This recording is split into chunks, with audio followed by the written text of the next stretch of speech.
Good morning, everyone. I'm going to start with something bold, and I really mean it. You're at the right session because there's lots of sessions. This session is making history for reasons that will become clear in a minute. And I really am excited to be here because it's important, because it's making history, and because it's the right thing for the American Society of Criminology to do. I want to welcome you all to this session that we've called Prison Education Matters. And the matters, of course, is meant as a double entendre, as in topics and relevance. I'm Val Jennis. I'm the president of the American Society of Criminology, and I really am pleased to be here. That's something I will say a lot at these meetings. I'm going to say it 3 times for this session. I'm really pleased to be here. Because what we're going to talk about today does matter. It matters immensely, and we'll all engage in that discussion about why it matters. I want to start with something personal.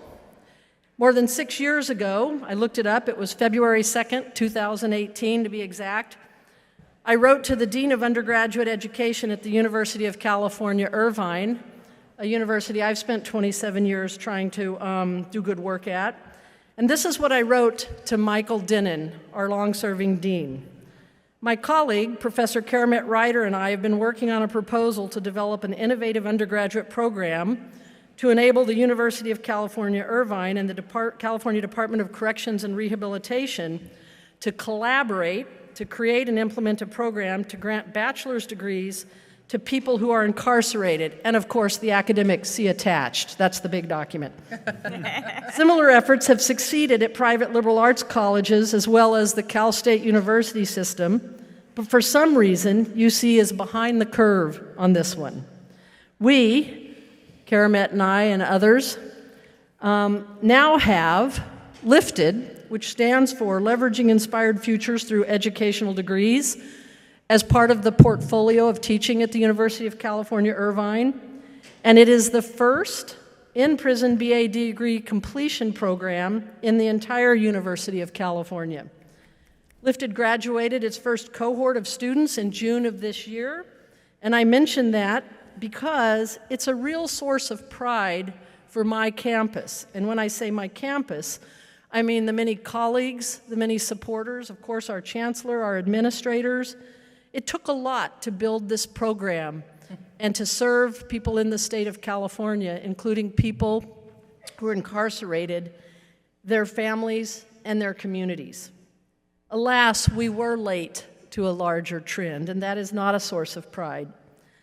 To prepare for this important panel, I reached out and I asked Professor Ryder, my colleague and friend to my right, who's also the founding director, and I would say the heart and soul of LIFTED at UC Irvine. I asked Karamet a couple questions, and I didn't tell her I was going to read them out loud in an introduction. You know, you want the raw answer. I know you. So she's like, guard this, she'll cite it in public. First I said to Karamet, because I was busy and didn't have time to look it up, and I knew Karamet would know it like that, I said, what college campus in California went first regarding educating people in prison? And she said, the Prison University Project at San Quentin. That's what it was called when it started. The longest standing college program in San Quentin. I'm not sure which community college started first, but UCI LIFTED's partner, SWC, was one of the first to prioritize transferable degree pathways. Cal State LA established the first BA program, and UCI second. I mention that because I want to applaud those programs that went first in the Cal State system and elsewhere. I have a deep appreciation for their leadership, their commitment, their work, and to establish a model of how we in the Golden State can proceed. Second, I asked Karamet, how many students are involved now? How many students are being educated in California prisons? Karamet wrote back, the best estimates, though data is always fraught in prisons and universities, as you know, Val, are that more than 10,000 students have earned AA degrees, and a few hundred are enrolled in 4-year programs now across 2 UCs and I think 6 CSU BA programs. My colleague Emma Hughes at Cal State chimed in on this email exchange academics, they like to go back and forth, with a slight correction. 5 CSUs are offering BA programs in a total of 8 prisons, with a 9th prison coming on board. I think Sac State's BA might have started before UCI's, and Fresno State started in spring of 2021. Went on to cite CSU Dominguez Hills runs a master's program. Pitzer's been running a BA program for quite a while. I mention this back and forth because it's a great thing when we lose count of how many. It's really wonderful when 2 knowledgeable people who have devoted decades of their lives write emails on the count. It sure beats the opposite when it's easy to count because it's not enough and it's too few. I want to begin this presidential session by applauding everybody who's had some contribution to make to creating educational opportunities and capitalizing on those opportunities and supporting the people who have benefited from those opportunities. These educational journeys do not happen in a vacuum. They happen because it really does take a village. Family member, friends, administrators, the California Department of Corrections and Rehabilitation, state workers. It's just a heavy, heavy lift, not to be confused with lifted, all right? I like to say in this session, this really is California gold when we talk about the Golden State.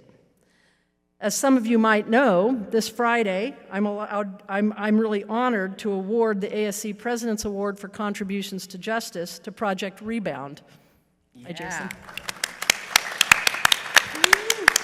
Yeah, really, really wonderful. For amazing work they've done for over half of a century. That's infrastructure building, that's impact on lives, that's making it real and routine. And serving people who are formerly incarcerated, and I would go further, serving the state of California and the diverse communities that are housed in this state. It is amazing work, and it has had an incredible impact, and it's going to be really fun on Friday to recognize that work with some nice visuals and lots of Project Rebound directors. I mentioned this because in California, there's lots to recognize and think about when contemplating the relationship between education, incarceration, and community building in truly inclusive ways. That intersection, that nexus, is why I wanted a presidential panel on education and prison education mattering. And that is why I want to thank Karamet Ryder and Emma Hughes in particular for immediately saying, happy to organize it, you don't need to worry about anything, and then they just run with it. Those are the teammates you want.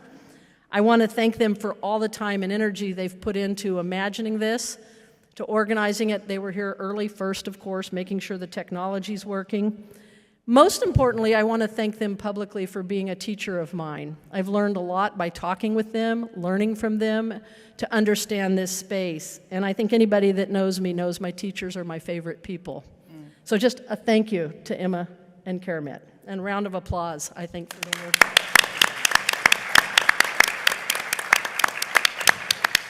I opened by saying we're going to make history here, and you'll hear more about why in a minute.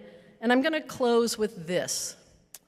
Nelson Mandela's a hero of mine. As many of you know, he served 27 years in a South African prison, and upon release went on to become the first democratically elected president of his country. Here's what he said about education. Education is the most powerful weapon which you can use to change the world.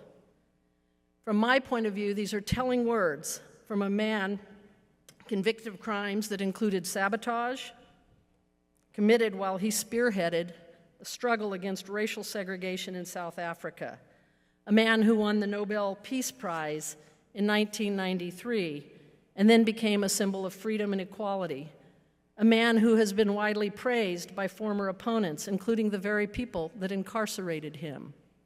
There's lots of reasons he's a hero of mine, and I suspect a hero of many people. Nelson Mandela made history and had a lot to say about education as a key part of that. Today in this panel, we're going to make history, and we're going to have a lot to say about education and that nexus. Now I want to simply thank all of you for attending and turn it over to Karamet to start talking about prison education mattering. Karamet?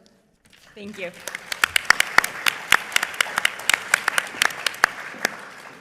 Thank you so much, Val, for that lovely introduction and for the years of your immense legitimacy you have lent to the movement to bring higher ed to prison education in California. It wouldn't have happened without you either, and it's really exciting to have this panel and this moment to celebrate it with some really amazing people who have been involved in this work since the very beginning, and also with some special guests. This is part of the historic moment. I hope they're gonna pop up on the screen shortly, who are actually joining us from within prison, from a higher education program that's currently running in the state.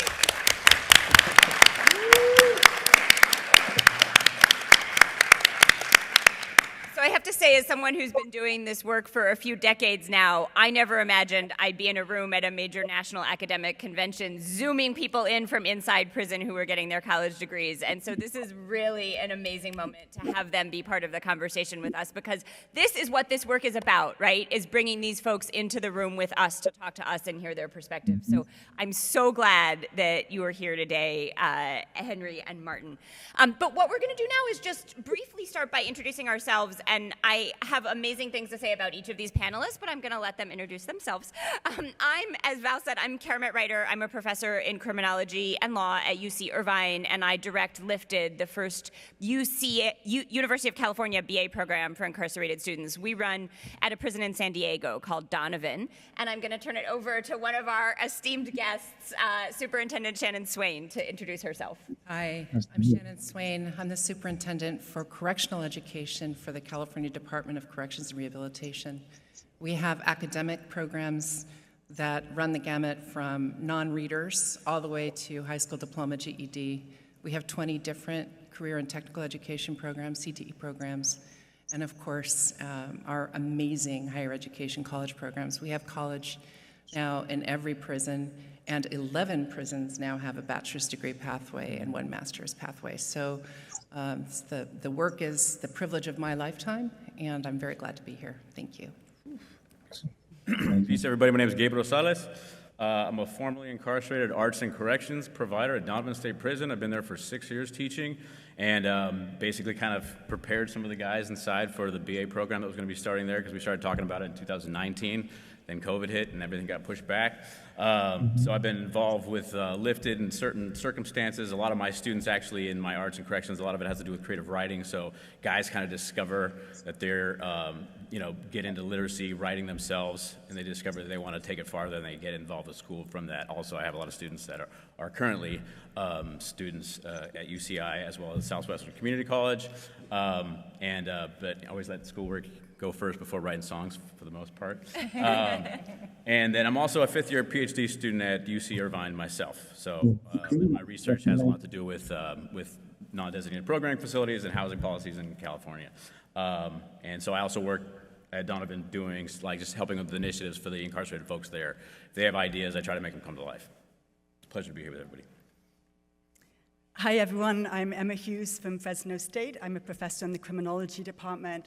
I started researching education programs in prisons and working in that area about 25 years ago in England. And really the highlight of my professional career has been able to serve as coordinator for our bachelor's degree program that Fresno State runs in 2 prisons in Central California, in a men's prison, Valley State Prison, where we'll see our guest will be speaking from in a minute, and Central California Women's Facility.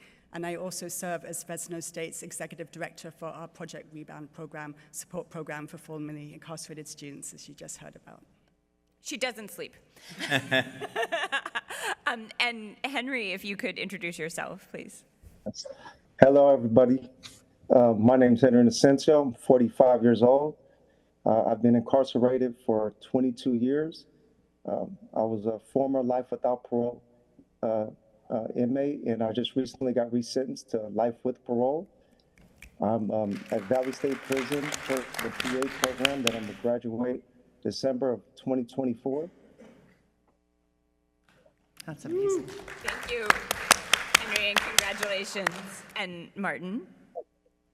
I'm Martin Castillo. Nice to meet everybody. I'm a graduate of Merced College and a student of Fresno State, scheduled to graduate in 2025. Here at VSP, I work in the Peer Literacy Mentor Program, and most of those students, a lot of those students that Dr. Swain talked about, I them as they come through for tutoring, as they work on their GEDs and high school diplomas, et cetera. So yeah, pleased to meet everyone. Thank you.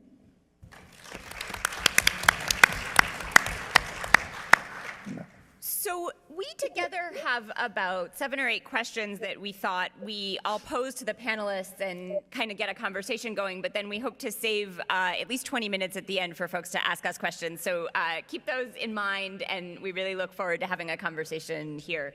I'm going to start with just the question that motivated this panel, which is, why does higher education in prison matter? And if we could have our 2 students at Valley State answer first, if you're comfortable with that, we'd love for you to kick us off. Want me to go first? All right. The way I see it, this is Henry speaking. You're in prison, you're going to get an education, whether it's good or bad.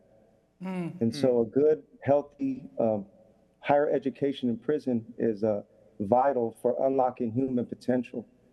And along that journey, it also re-dignifies the person, and it helps people understand society. You get to learn about yourself as far as, what were some of the reasons why you got involved in crime, and what was the damage and impact you had on society. And that education very important, because not only does it enrich us as people, but it makes communities safer, because our transformed minds, we help transform other people's minds. We help spread the education, and it changes the conversation on the yard, in the room, on the phone. It's very empowering, and education has definitely been a cornerstone of my recovery and rehabilitation. Thank you, Henry. Martin? I think that prison is an opportunity for people to grab hold of second chances. For a lot of the young men that I see where I work as a peer literacy mentor, they decided, okay, I've got to get my GED. This is an opportunity for me to do it under a controlled environment. I may not have planned it this way, but this is a chance, and I'm going to grab it. Similarly for my, given the opportunity to attend Merced first and then now Fresno State, I can see education as an opportunity to do something I wasn't able to do on the streets. Okay, I may have always cared about education, but I wasn't always a good student. A lot of these guys see that. They see the opportunity to, you know what, let's go out and get something that we didn't get a chance to do before. It's about second chances, and I think that's where a big role that education plays. Yes, I agree. Oh, I promise I'm not going to cry. 10 years ago, when I was appointed by then Governor Brown as deputy superintendent, there was one in-person college program in the state, and that was the Prison University Project. It's now Mount Tamalpais College. It is completely operated by volunteers and a director, and all of the students in the entire college are incarcerated. At the same time that I was appointed, there was some legislation that I had a little bit of a chance to participate in. I think the one word I added was and that was Senate Bill 1391. And Senate Bill 1391 allowed, for the first time since the 80s, for community colleges to serve outside their local district. So it allowed folks to attend at a prison near them where they were incarcerated, and for those colleges that were interested to bring in faculty.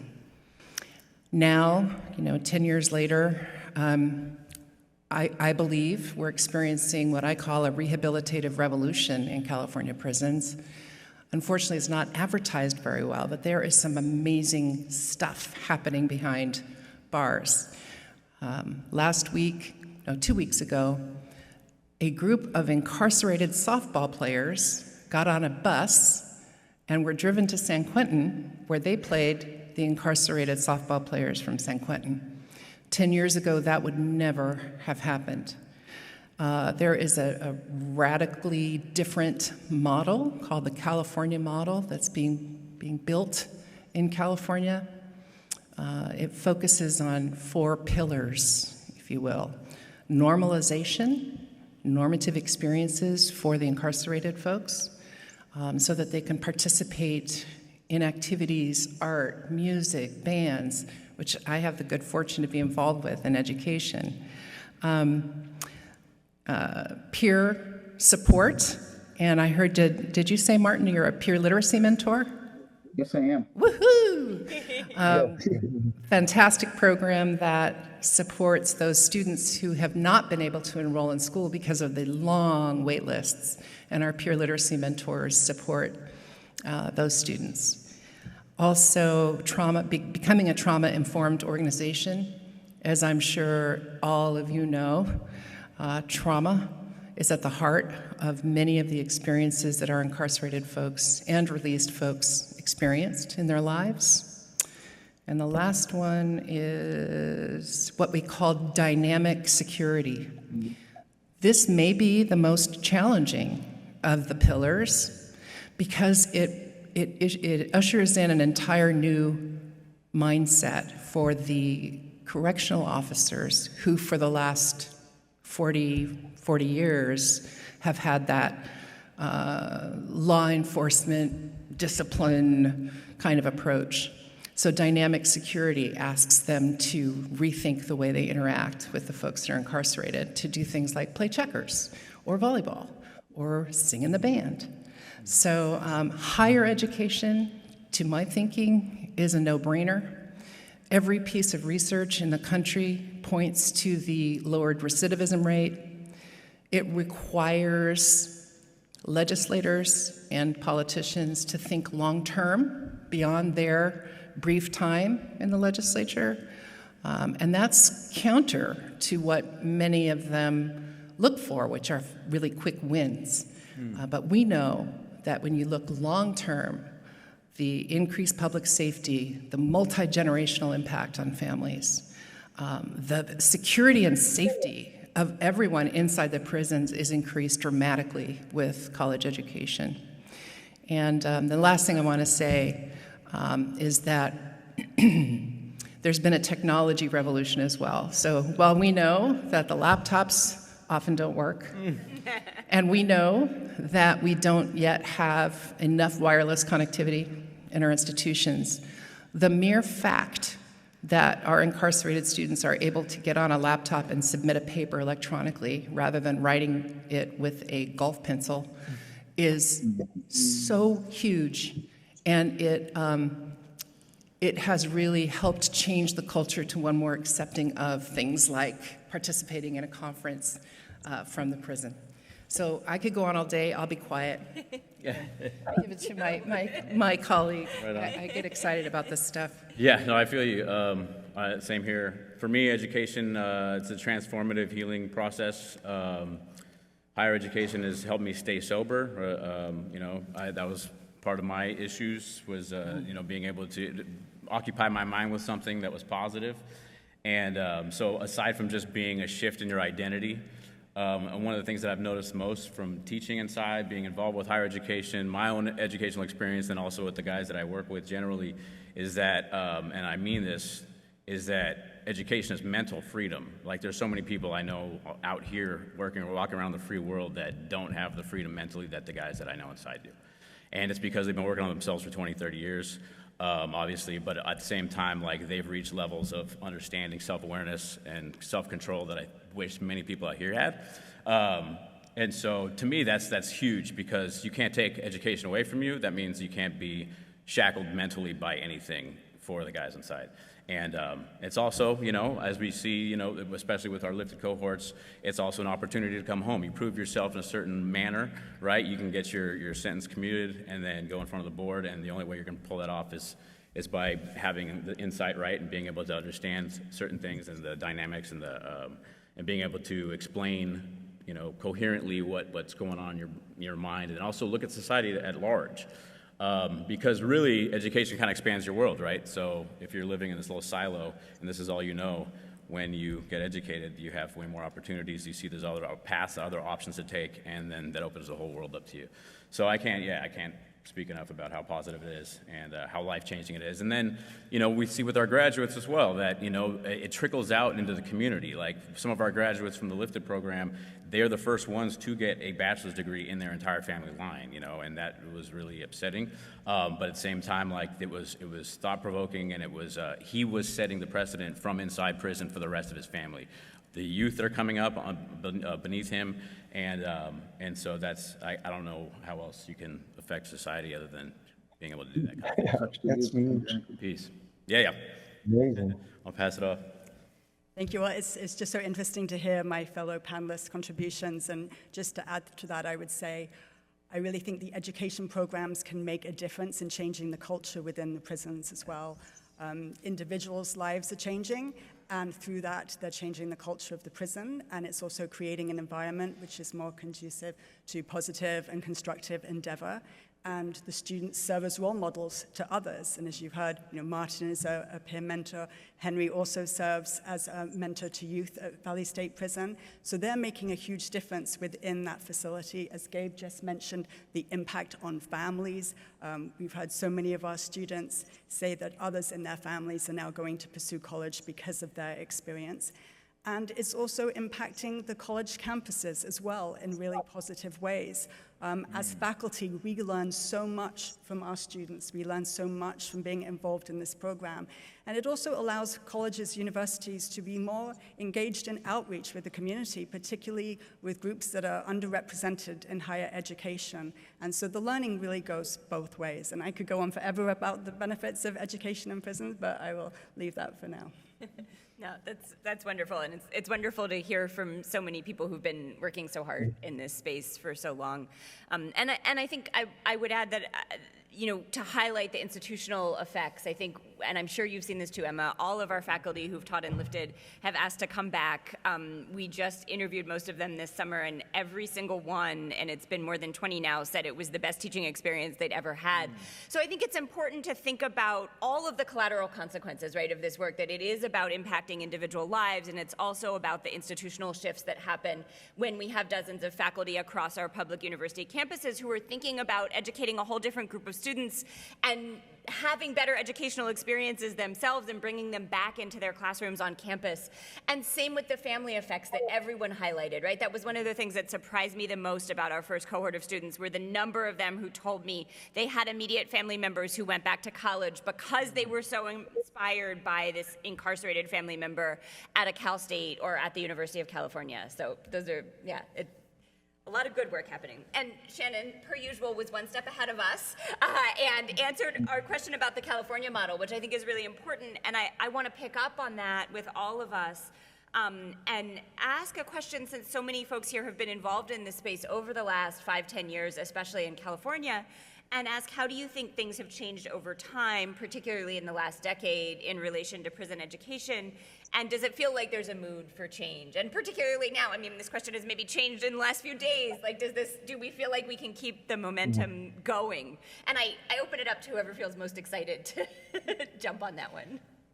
Well, I'll start with one significant shift that I've seen, which is the appointment and what's it called?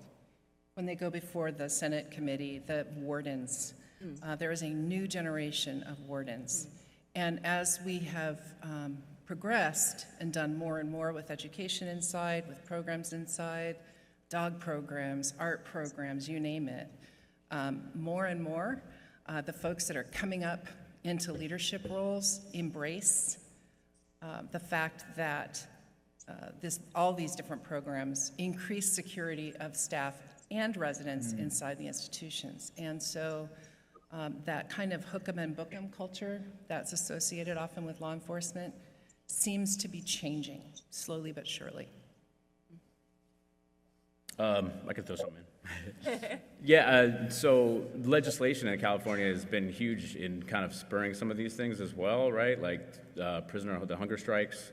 Got to bring that up, of course, and that, incarcerated people making movements and making the actual state change for them for the better conditions-ish, you know what I mean?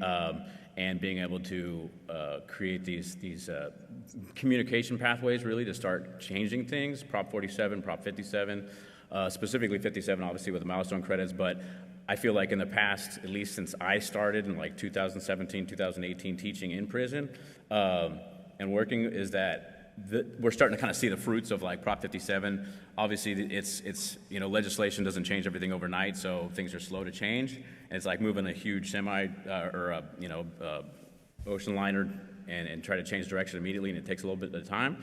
But generally, I think the idea too is that rather than looking at education as just something for people to do while they're incarcerated, it's now looked at as more of a self-empowerment tool, and it's being encouraged more like that, as opposed to just being like, yeah, let's just give these guys something to do. And that has to do a lot, if not all, I think, by the in-person teaching. Because, we've always had coastline and stuff like that, right, where people could send in packets. During COVID, I was sending in packets to my students, but face-to-face is everything. Like, being able to communicate with a teacher in real time is everything.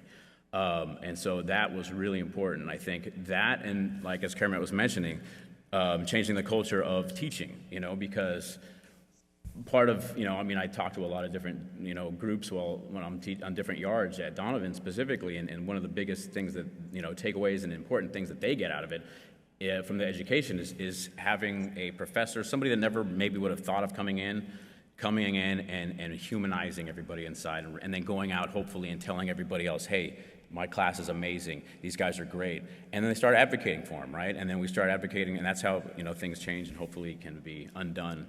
Some things can. But that's, to me, that's like one of the biggest things is having in person. And that's what changed like drastically, I think, in the past, 5 to 6 years. Mm-hmm.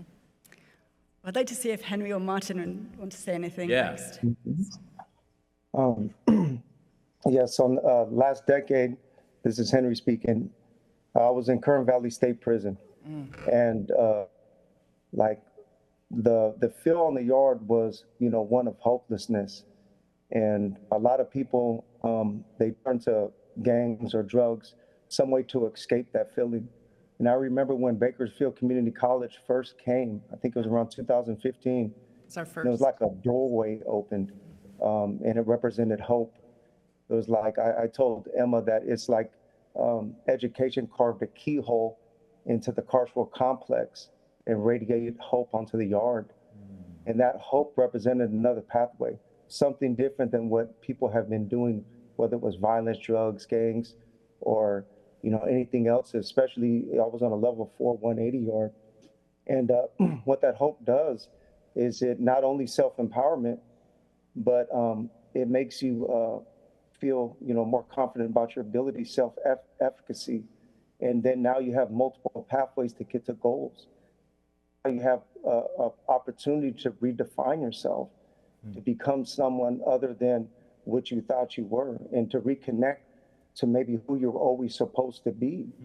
And so where we're at today, I could have never envisioned, being in the California Model Reentry Building, talking with staff from Norway, talking about the California model, talking about education, talking with training staff that trains cadets. And they're asking me my perspective on the California model. And we're talking about Corrections 101.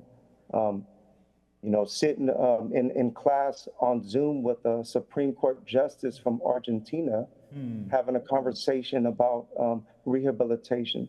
Those things were unthought of 10 years ago. And that shows you in a short amount of time, because 10 years is not that long, that we've come a long way. And it feels good to be in this place. And I think that we need to, just expand on the positives.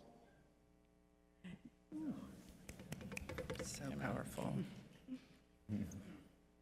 Martin, do you have anything to add? No pressure.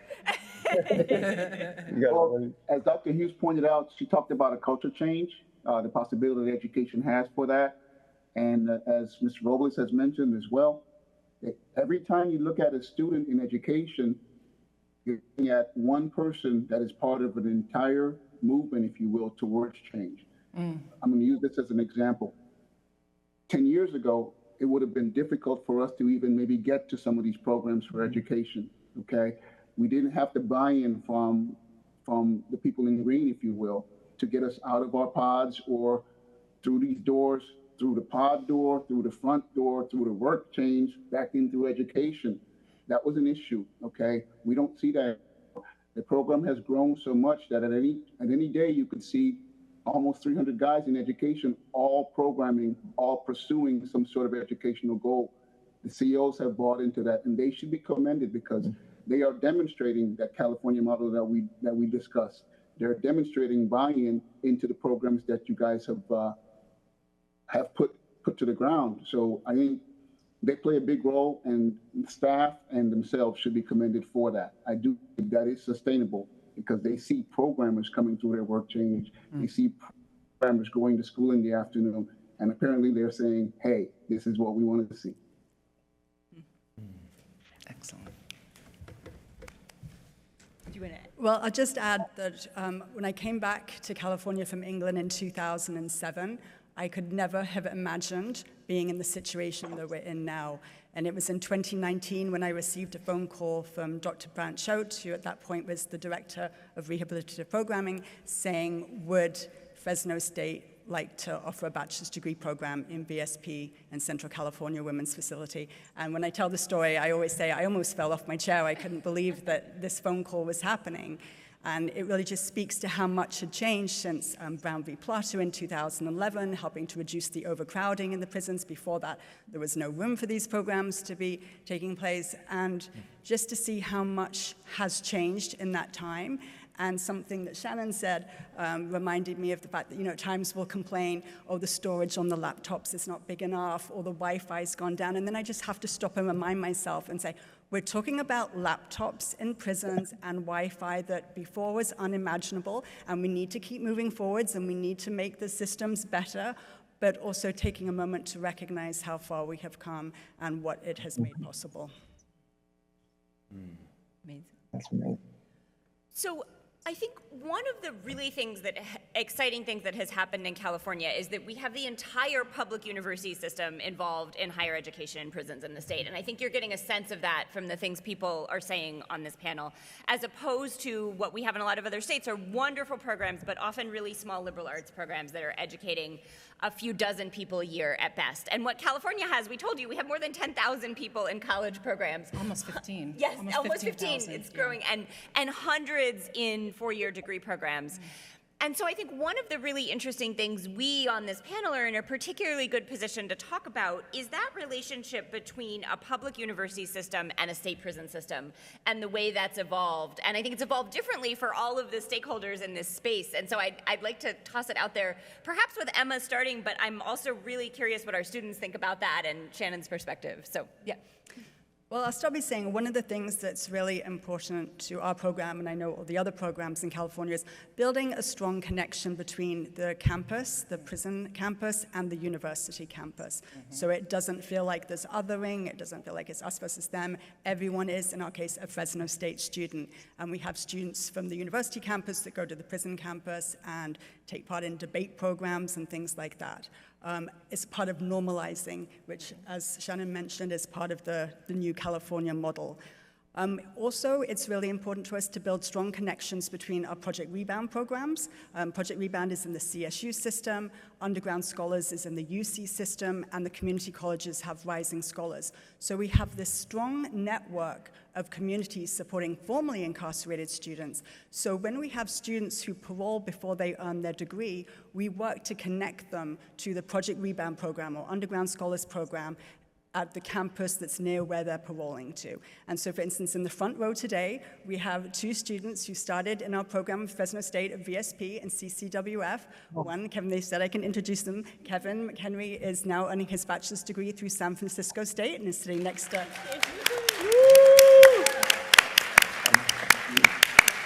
and is sitting next to Jason Bell from San Francisco State. And in front of me down here, we have Catherine Spiak, who finished her classes at San Francisco State, transferred them back to Fresno State, graduated through Fresno State, and is now in the MPA program at San Francisco State.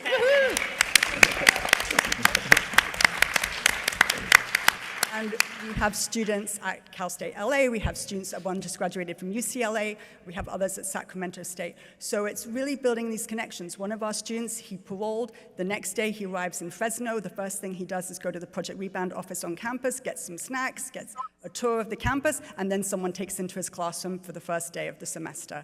And so it's building those seamless connections where students who are paroling feel that they have a place where they belong, they have a home, they have a community, somewhere where they will not feel judged and they can continue their educational program. And then we also have a program that's funded through CDCR, through their innovative program grants, where we have Project Rebound students going into the prisons doing outreach and encouraging educational uptake. And now Fresno State students at VSP and CCWF serve as ambassadors within the program, facilitating that program. So it's about kind of changing the cultures, both from inside and outside. Well, I would say that, before Dr. Choate and I started, we were both appointed at the same time, and we sat down and had this grand plan for education in California. We were going to have internet connectivity, and we were going to do this and that, and have college degrees, and then we started and actually learned, no, you can't do that, you can't do that, you can't do that. So we regrouped, and we started this campaign to become the best correctional education program in the world. And one of the things that we quickly learned is that you can plan all you want, but it's all about relationships. It's, when Pell, the rules for Pell got changed back so that incarcerated folks are eligible for Pell grants. I was getting 4 or 5 calls a week from really excited faculty that really wanted to do something and really passionate about, let's do college and prison. We used to joke that they would lay in bed at night and say, hey, I got an idea, we can increase our attendance. And what we learned really quickly is that nothing happens until the president and the provost care and want to do it. Nothing. So we started talking to provosts and presidents and people like Val, and sitting on the patio at Carol Seaton's house and saying, yeah, we could probably do that, let's do that. So sometimes the big grand plan doesn't happen as quickly as that one little thing that you start. And you get started, and then it becomes this groundswell. And there is no way they could take away college and prison now in California. We've codified it, it's in law. We have memoranda of understanding.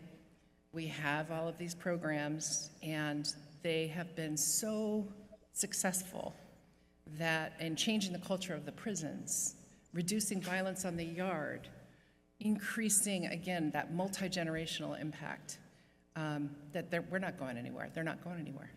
They're going to be here forever, hopefully. That's the dream. That's the hope. And one of the things that I think has been really cool in California, I often say this about reform generally, you have to think about litigation and legislation and advocacy, and I think the higher ed and prison movement in the state has really exemplified that, right? We've had laws that make it possible for the community colleges to go in. We've had agreements with the UCs, with the Cal States, and these programs are all funded in different ways, right? Yep. Some legislative allocations, some contracts with the state prison system, some agreements to just make credits more valuable for certain institutions to offer inside prison. So lots of creative modalities to make this come together. And then I think the other piece that's really exciting in the state is everyone working together. So as someone who's been in the UC system as a graduate student and a faculty member for almost 2 decades, it's really amazing to sit in a monthly call with the community college providers, the Cal State providers, the BA providers, and the state prison system, really strategizing about how we can all make coordinated policies that get our students to degree in an efficient manner. And that's not something that happens, right? It is really fun to feel like we're all on the same team instead of kind of competing with different goals. And my hope is that in the same way we're talking about, that will trickle out and have ripple effects institutionally in the state, right? To the extent we do a really good job of getting college students from community college to Cal State to UC within prison, maybe we can do a better job out of prison. So I think it's, there are cool things happening that might have good consequences. But we've heard from all the administrative wonks, but we haven't heard what it's like for the students on the ground experiencing this. And I'd really love to know what Henry and Martin, how you see these relationships, from the inside. Well, Dr. Hughes mentioned debate. Debate was one of the first exposures we had to Fresno State's coming in from the outside and interacting with them. I can speak about the first debate that we had. I think it was last December, and it was a great opportunity for us to go out and it was very humanizing. That was one of the terms that we all came away with. It was very humanizing and very normal. These were just regular people. For those of us who've done a lot of time, I mean, it was really different for us to meet people from the streets and just shake their hands and speak with them and have normal conversations.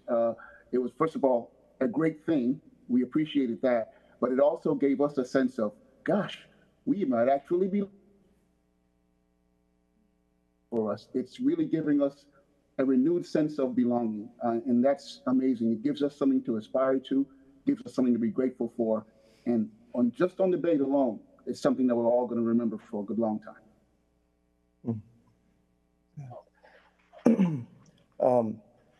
Just touching on what Martin said, that belonging is it's a reconnection, being reconnected to the community. Dr. Hughes said, partnerships, having that partnership with, Fresno State gives a sense of community. And it's very important, especially when you're re-entering society, your support system is very important. And to have a strong network of people that understand you and are willing to embrace you and accept you back into the community is vital for, safe reintegration for multiple decades. And the partnership and relationship, what it looked like was recently we just had a graduation ceremony for Fresno State for the first cohort that graduated with a BA in social science. And my wife was able to attend. And my wife got to meet the president, Saul Jimenez, Sandoval, I believe his name was. Yes, the president of Fresno State. And he treated us the same way he would treat any of his students on campus, with the same dignity, the same joy, and it felt good. Warden Bailey was there, the warden was there. You had all the faculty was there. Even Victory, the dog mascot for Fresno State was there. And we got to take pictures. It was definitely humanizing, re-dignifying, and reconnecting to community, which is very important. Because a lot of times we can feel that because we may feel that we define ourselves by our worst mistakes, and we keep ourselves in that hole, in that circle, in that little box. And to understand that we are more than that, that we can make amends for what we've done, and that we can just give back and help heal the communities that we once were a part of damaging. It's very important.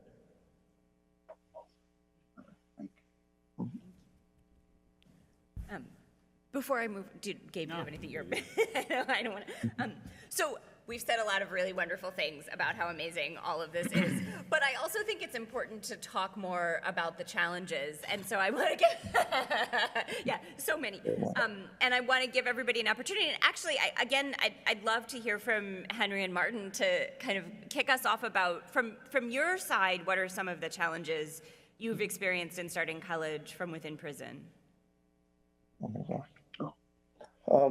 For me, at the beginning, having a life without parole sentence, I wasn't allowed to attend the Bakersfield Community College in Kern Valley at first because they were catering to those that were closer to being released, which I understand. However, that did change, and I was able to, go to Columbia College, Community College in Sierra Conservation Center, Jamestown, and then I got 2 degrees there. Got a math degree, social science degree, transferred to VSP, was able to participate in the BA program. And so the biggest obstacle that I've had since I've been here has been the work conflict. And really that's it, because my job hours are the same hours of my school hours. And so being able to modify those hours have been like the obstacle. As far as everything else, it's just been a blessing, having laptops, Wi-Fi, EBSCO, having staff that treat you with a professionalism, like CO Holly, Maldonado, Samaco, all these COs, they see that we're doing the right thing and that we're changing, so they treat us with respect. So right now, there's really not too many obstacles that I can think of that really pertain to me other than the work conflict. I could probably piggyback off of that one pretty similar, say the same thing. As a matter of fact, Dr. Hughes and has worked out a program for us. It's almost seamless. I mean, it is really seamless. She works very closely with her staff to make sure that we have everything we need to keep the program going. Of course, we occasionally have technology issues, but even when we do have those technology issues, some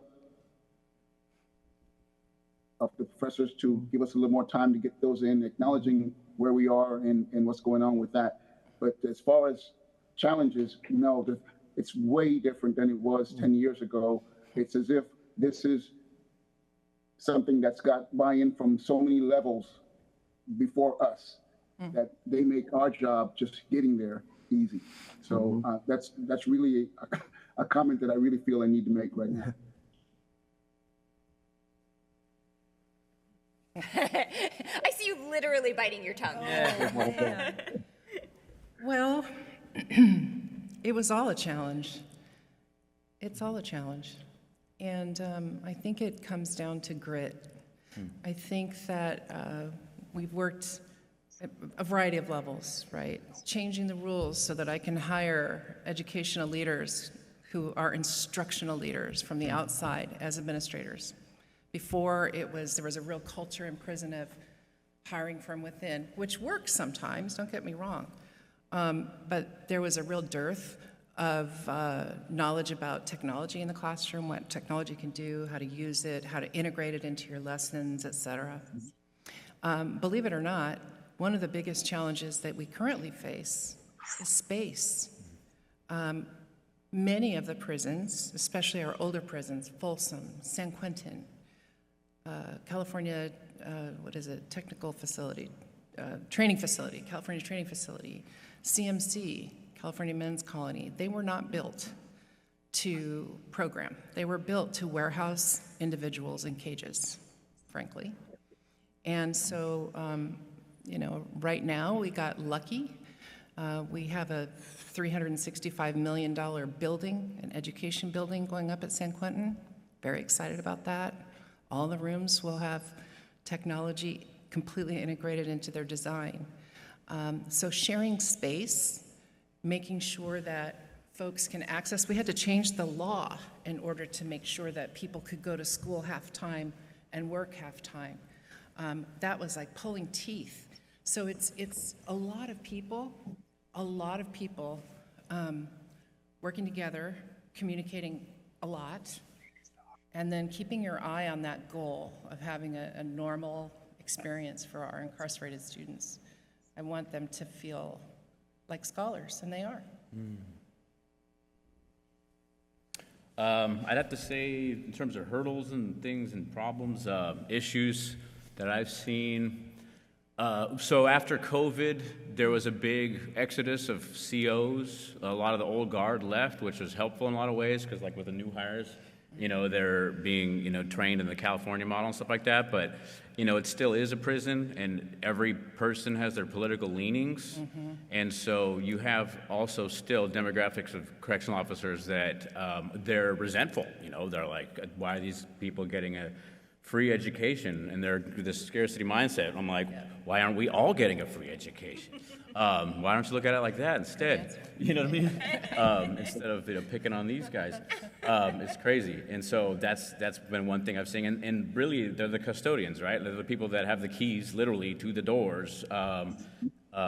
And so we have to rely on them to make things run. And then also, obviously, like with the budget cuts, like there's been a lot of staff shortages.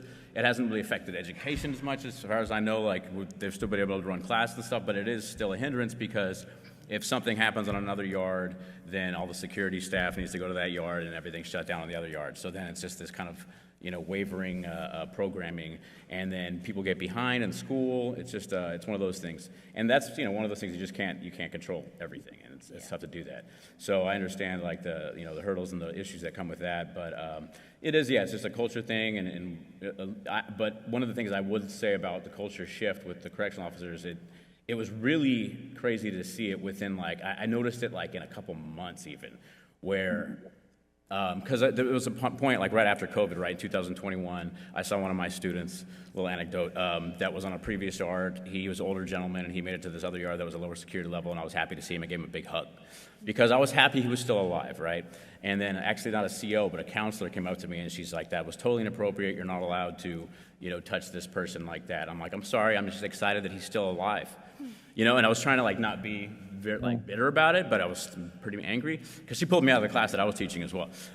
So I saw the culture shift from that to now I can hug dudes on the yard. I see COs fist bumping, shaking hands, being friendly, having some kind of camaraderie with the population as well. And it's still kind of weird, even though obviously my students and incarcerated population are kind of hesitant, yeah, you're calling us residents, but what does that really mean? Because you're still treating us like this in certain situations. But generally, a lot of that stuff is the hurdles and things are it's going to take time. And as Ms. Swing was saying, there's just not much space. It's so hard to find space. Everybody's fighting over space. So you have people trying to get their GED, people trying to get their AAs, and people going to Cal States and UCs possibly. So it's and there's no classroom space and Kitchens and bathrooms and closets. Yes, it's just nothing. So it's pretty tough to do that. But as far as we'll get to the solutions later. So. Yeah. I'll just say quickly that things do take longer to set up and organize within the prison. So if you're used to, it can take a long time on campus as well, but longer in the prison. And we work very closely with the education staff in the prisons, but we end up having to ask a lot of them, and they have to operate within the constraints of the environment in which they work. And I want to acknowledge Vice Principal Greg Adams, who's facilitating this Zoom call today. It took a lot of time to set up this Zoom call, and Vice Principal Adams has to be taking time away from what he would otherwise be doing to facilitate this. So it can be done. It just takes a lot of preparation in advance, and having professors who are so excited to teach in the program makes all the difference, because they're willing to work with the lockdowns that happen or different things that come up and make it happen. I think I would summarize a lot of the challenges fall into the category of staying true to institutional values and also figuring out when those values need to shift, right? And I think we're hearing some of what has made this work is correctional values shifting around normalization and valuing humanity, being able to give a student a hug. And I think some of what's shifting is educational norms also around investing in these spaces and inclusivity and figuring out how to make the policies work. But some of the biggest challenges really come in those places of friction, right? Yep. What a student in a public university requires in terms of a disability accommodation is different from what a student in a state prison system requires, and we have to work together to figure out how to each meet our legal obligations. But I think that's where some of the most powerful work also happens, when we meet and we figure out how to do that, and the institutions shift together. So I think even in the challenges, there's exciting work happening. So I'm conscious of time, and I want to make sure that we're able to involve the audience, but I do want to ask the panelists one more question, because we are at the American Society of Criminology meetings, and most of us are academics who study this stuff and really like numbers and program evaluation. And I want to ask everyone, and we'll go to our students last, but I want to ask the panelists to think about how do you think success in this space should be measured? How do we say we have a successful prison education program? I suspect we'll get different answers, but this is something all of us think about. So, well, I'll tell you what it isn't. It is not butts in seats, which unfortunately is what I'm most frequently judged, if you will, on. It's really difficult to measure behavioral change. And so we have to get creative and look at things like violence on the yard, incidents of rules violations. And unfortunately, it almost always falls into this area of looking at something negative as opposed to looking at something positive. So this is one of the things that I've not been able to solve, and I will give you all my email, and if you figure it out, please let me know, because it is so critically important. To be fair, we are currently doing an evaluation with the Public Policy Institute of California. We've worked with UCI for a long time on evaluating successful programs. We're looking at our CTE programs, all of which lead to an industry-recognized certification. There's no more hobby shops in prison anywhere. So. I'll be quiet now. I'm kind of holistic-minded always. I'm a qualitative guy. I'm considering self-reflection, because I'm also an arts provider too. So I think self-reflection and connection to the inside prison community, because they can't always, people can't always have connections at the outside, and that self-reflection and community component is huge. But also in terms of like writing and stuff, I noticed that in my classes where people are able to freely write, a lot of times people write, especially incarcerated students, they write to the program provider, they write to the educator, because they want to try to please them and make them hear what they think they want to hear. And I want to hear honesty. Like, it's okay to be critical of the system. And so I try to create a space where, people take responsibility, take accountability, but at the same time, you're able to question these systems and institutions that people, that we're placed in. And that's, to me, is like a huge space, and a freeing, and it's a liberation that you not necessarily can get everywhere. So I think, it's connection to yourself, connection to the community, but then also being able to be critical of the systems that you're in. That's kind of how I'm looking at it. Well, obviously, people want to know about recidivism rates, and universities want to know about graduation rates, as does CDCR. But looking more broadly beyond that, and as a qualitative researcher, I'm much more interested in the students' experience. What have they gained or not from this program? What worked for them? What didn't work? So that we can make the programs better. And also so we can see the outcomes in a more holistic way. How is it impacting reentry? How are they getting on with finding jobs, building community, creating a sense of belonging post-release? And for those who are not going to be released or might not be released for a long time, though increasingly our LWOP students, like you just heard Henry, he's going in front of the parole board next year. And so students are getting out. But for those who are not, or still have a long time left to serve, what are they able to do to gain a sense of purpose within the prison, to build the community there, feel that they're able to become their best selves within that environment, whatever is working for them? So those are the things I think we really need to focus on, so we're not just boiling it down to, did someone reoffend, and if they did, well, why? And what could we have done to help support that maybe would have led to a different outcome? That's a great point, Emma. I'll say that I've received so much pressure, you just wouldn't even believe, to change the current policy, which is we take everyone in the college program, whether they're getting out in 6 months or whether they're getting out in 50 years. And I have received pressure from legislators to serve the folks that are getting out first. But that doesn't take into account the fact that so many sentences have been commuted, so many folks have gotten out who were LWOPs, lifers without possibility of parole. And it doesn't take into account the cultural change that you talked about, that shift on the yard. I think it was one of our students. Was it Henry? I think it was Henry. You talked about Kern Valley, right? Yeah. Were you on B? I was on C. You were on C. So the change on that yard, the impact to the entire culture of the institution has changed. So I'm holding firm. We're not gonna let them win on this one. Every student can learn. Every student can grow. I really take a grade school to grad school approach, and so just something to think about. And I really want to hear from Henry and Martin in particular, because I think one of the greatest potentials of this space is to have the students be deciding what matters for success, right? And so I would love to hear what you think and what you would measure. And yeah, and it's something, I think it's something we're all thinking about. How do we involve our students more in thinking about this? I'll start.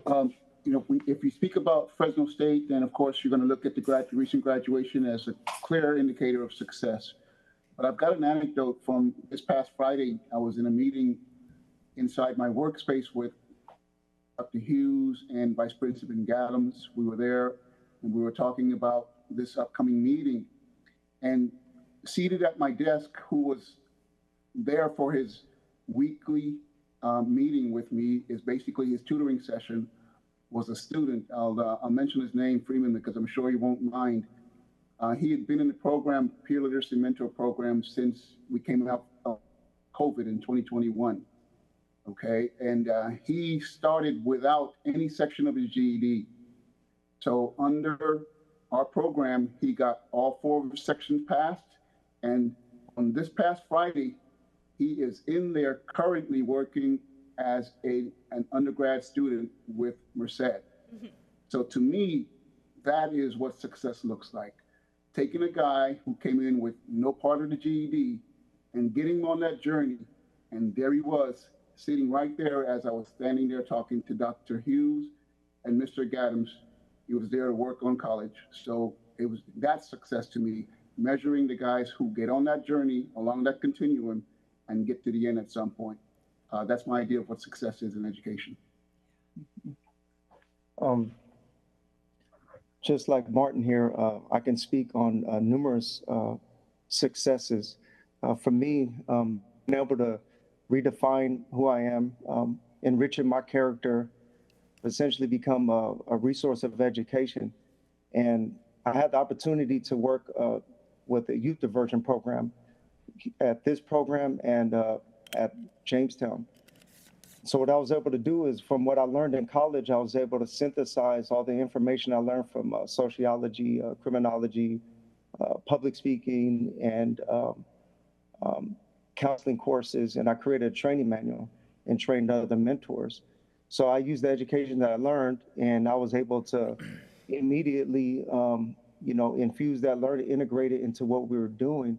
And so we became, a resource for the community. We were working with at-risk youth in the local areas, local communities, whether it's Madera, Fresno, or in the Sacramento area, all around. And so we had kids coming in there, and based on the knowledge that we learned, where help empower them, help them to self-motivation, helping them to see different paths in themselves, seeing themselves in different ways, learning about identity and role confusion, helping them through that process. And so education, those are successes that can't be measured unless like the warden comes in and sits in on what we're doing, or that we have actual dialogue with staff, updating them on what we're actually at work with. So I can go on all day. There's multiple examples. And obviously recidivism is the main thing that people pay attention to, but there's a lot going on. There's people reaching out into the communities and currently and actively working with the community to enrich our communities from in prison.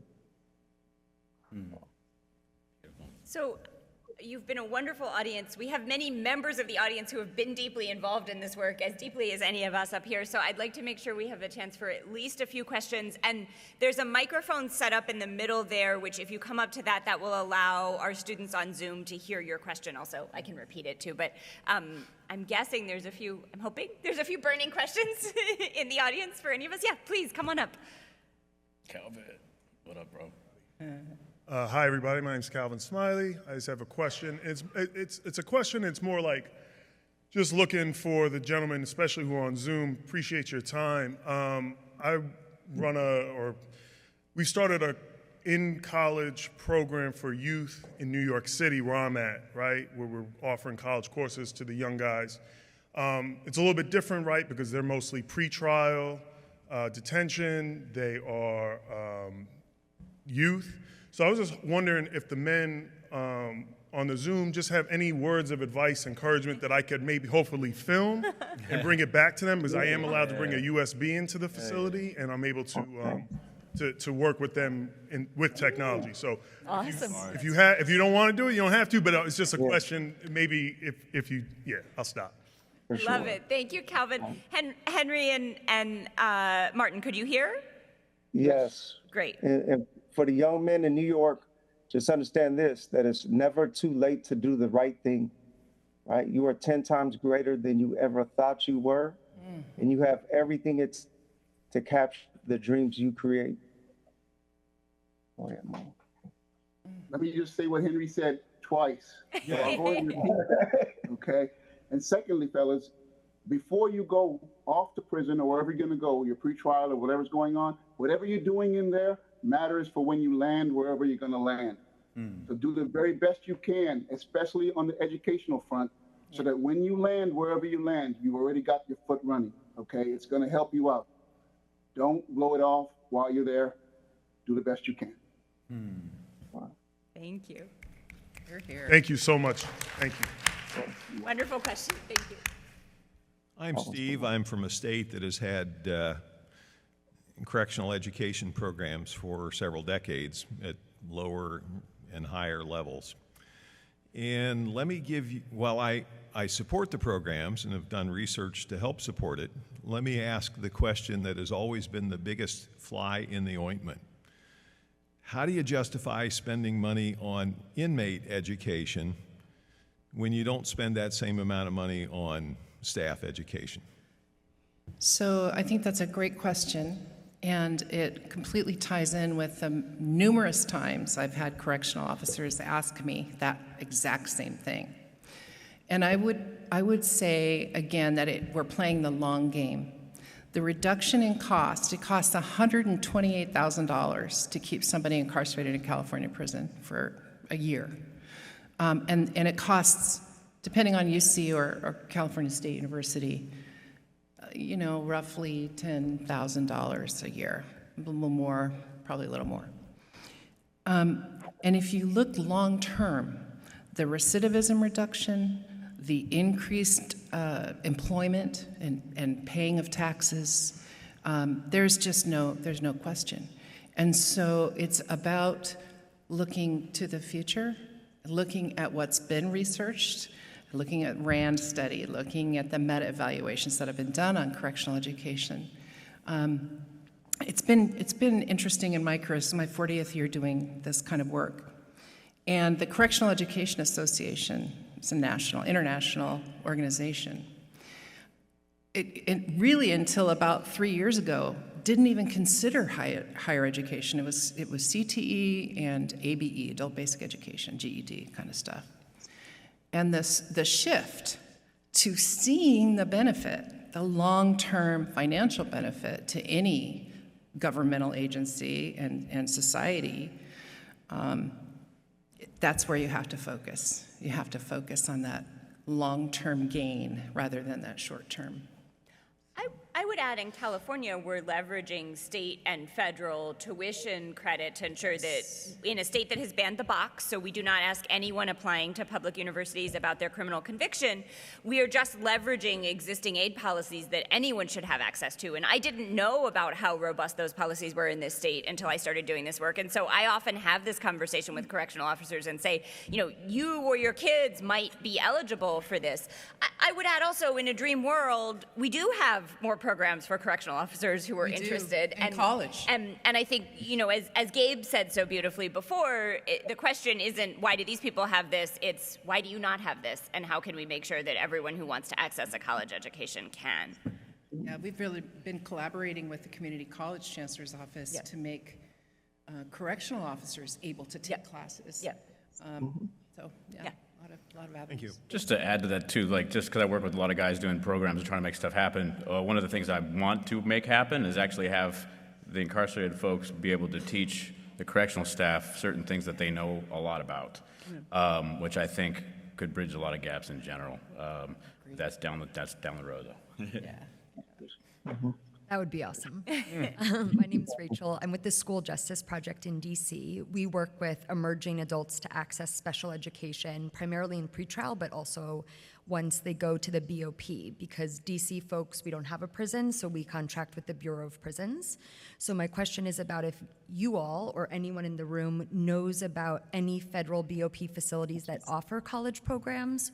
We've had a really hard time finding opportunities. That's it. That's the question. To my knowledge, I don't know that there are any BOP programs California is one of the only states in the nation where our correctional educators are civil service employees. Most states contract with a county office of education or a school district to provide education in their jails and prisons. There are a few exceptions. Texas, Florida, Michigan has a big program, Minnesota has a big program. But you're not alone in that contracting piece, I promise. And if you want to reach out to me, I'm happy to share anything that I know with you, and can connect you with some folks at BOP and find out where and how they're moving ahead. And I just met the new San Jose State Project Rebound Director yesterday, Emma, and I think you'll be here tomorrow, who started his college programming in federal BOP at least, so could be worth, yeah. And I was just going to mention FCI Mendota in Central California. They were starting a community college program right before the pandemic hit, but my understanding is they're trying to get that up and running again, FCI Mendota. Okay, thank you. Yeah. I think we have time for one more question, or maybe, I see there's only two people, maybe we can get both your questions and try to answer on speed. I'll keep it brief. I just really wanted to say, I am Kevin. I am here with Project Rebound in San Francisco State, also representing Fresno State. I'm a junior right now. I want to say hi to Martin, and I wanted to say hi to hey, you guys. I was there with them 15 months ago. Actually, Martin was my tutor in my math guy. He helped me get through my statistics class so I could get my degree. Anyway, it's good to see you guys, man. Hey, good to see you, brother. San Jose State is on board. I applied to San Jose State upon leaving, and they told me they didn't want any parts of what we were doing as far as coming out. Anyway, it was kind of hard. My question is this: the grants, the Pell Grant, Cal Grant, EOP Grant, any of the grants, are those available to the incarcerated folks? And will they be getting that? And I know it was being worked on, but that's my question, and I'm done. Awesome. Can we get the second question too, please. just so we come on up and let's put them both on the table, and we'll do our best. Hi, my name's John Michael. I'm also a rebounder from SDSU, and I know most of you are here. So while I was living in the gated community for about 20 years, I noticed that it was only really level 2s that had access to higher education. I was wondering if there has been access into the level 3s and 4s yet, and if not, what are we doing to grant access to those? So awesome. Financial aid and access. Yeah, access. So I'm happy to answer both of those. So equity is a really key, critical issue for me, and for my department and my agency. So when we were setting up bachelor's degree programs, the original vision was to make sure that we were serving the women and making sure that we were serving every security level, except for the level 1s, believe it or not, because the level 1s aren't in long enough to get a bachelor's degree. They just turn over. So I'm happy to tell you that in September, I guess late August, at Pelican Bay, notorious for being this horribly, the worst of the worst, we have a bachelor's degree program through Cal Poly Humboldt State. The first Pell eligible, right? Yeah, that was the first Pell site in the country. Yeah, the first Pell, second, well. And UC Irvine was the second. Yeah, and UC was the second. So as for Pell, we are really lucky in California that community college is essentially free, and perhaps the best value in the world for higher education. So the first 2 years, so pretty much every incarcerated person, unless we've incarcerated someone who's really, really rich, which doesn't happen that often, pretty much anybody's eligible for community college.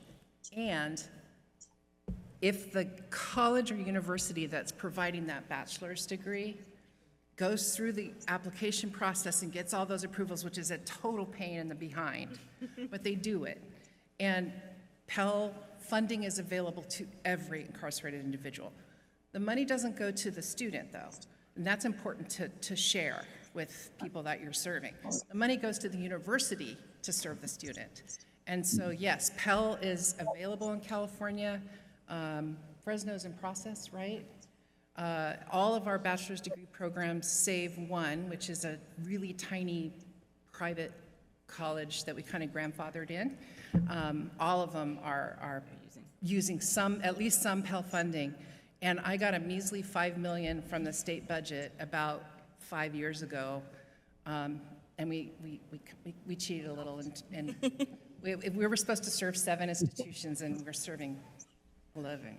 But So this has been amazing. I'm conscious of time and want to wrap up, but hopefully you all can reach out if there's more questions and we can continue the conversation. And Henry and Martin, thank you so much for being here. thank you, Assistant Principal Gaddams. Yes. You're welcome. He's a superhero. Yeah. He really is. And thank you to our audience, and Yeah. Have a great conference. Thank you. And thank you so much, Oh, Shannon, it's so for making fun. the trip down. Yep. Oh, yes. Thanks, everybody.